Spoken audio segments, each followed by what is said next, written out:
میرے نبی پاک صلی اللہ علیہ وسلم نے فرمایا اگر تم ہر آدمی کو راضی کرنے دوڑو گے تم تو تھک جاؤ گے. میرے غلاموں اگر تمہاری ڈیوٹی لگا دی جائے کہ تم نے اس کو بھی راضی کرنا ہے اس کو بھی راضی کرنا ہے تم تو تھک جاؤ گے. تو یا رسول اللہ پھر ہماری ذمہ داری کیا ہے؟ نبی پاک نے فرمایا تم صرف ایک رب کو راضی کرو. جب اللہ راضی ہو جائے گا تو لوگوں کے دلوں میں تمہاری محبت پیدا فرما دے گا. ان الذین آمنوا وعملوا الصالحات سیجعل لهم الرحمن ودا. جب رحمان راضی ہوگا تو لوگوں کے دلوں میں تمہاری محبت پیدا فرما دے گا. تم نے صرف اللہ کو راضی کرنا ہے, تم نے فقط اللہ کی بارگاہ میں جھکنا ہے, تم نے صرف اللہ کی رضا کو دیکھنا ہے.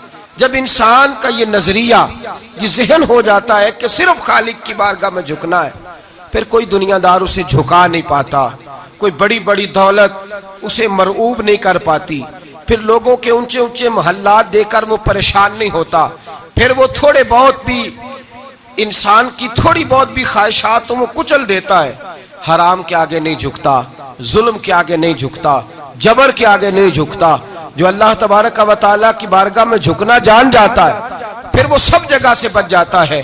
مسلمہ کذاب نے نبوت کا دعویٰ کیا, میرے نبی پاک صلی اللہ علیہ وسلم نے اس کا سر کچلنے کے لیے سب سے پہلے جو اپنا نمائندہ بھیجا وہ ایک غریب صحابی تھے, حضرت حبیب بن زید انصاری ان کا نام تھا. مسلمہ کے دربار کا معاذ اللہ طریقہ یہ تھا کہ جو بھی جاتا تھا سر جھکا کے جاتا تھا, جو بھی جاتا تھا وہ اس کو سجدہ کرتا تھا. اس نے یہ انداز بنایا ہوا تھا.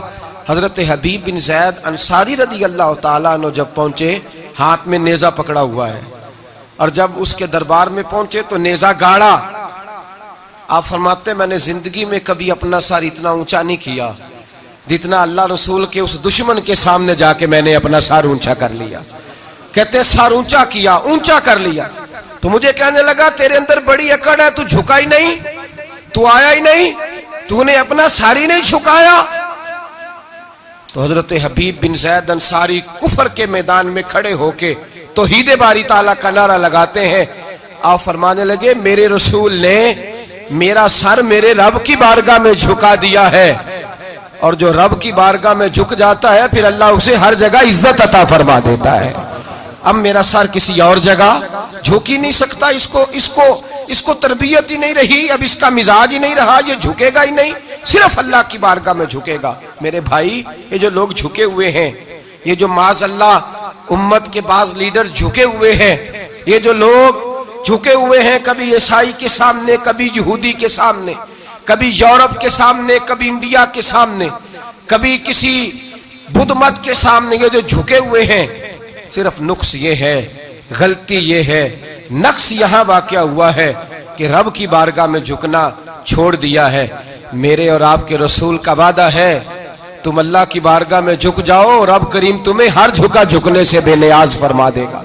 آج ہمارے زمانے میں بھی, آج ہمارے دور میں جو آدمی اللہ کی بارگاہ میں نہیں جھکتا وہ جگہ جگہ جھکتا ہے. وہ کبھی اس سیٹ کے دروازے پہ جھکتا ہے, کبھی اس لیڈر کے دروازے پہ جھکتا ہے, کبھی کسی کو سلوٹ کرتا ہے.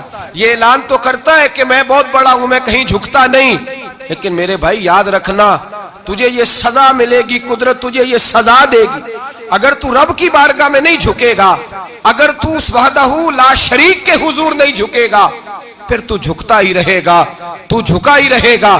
ترمذی شریف میں میرے نبی پاک صلی اللہ علیہ وسلم کا فرمان ہے, مصطفیٰ کریم نے فرمایا تو رب کی رضا کے لیے جھک جا, تو اللہ کے لیے جھک جا, رب تجھے عزت عطا فرما دے گا.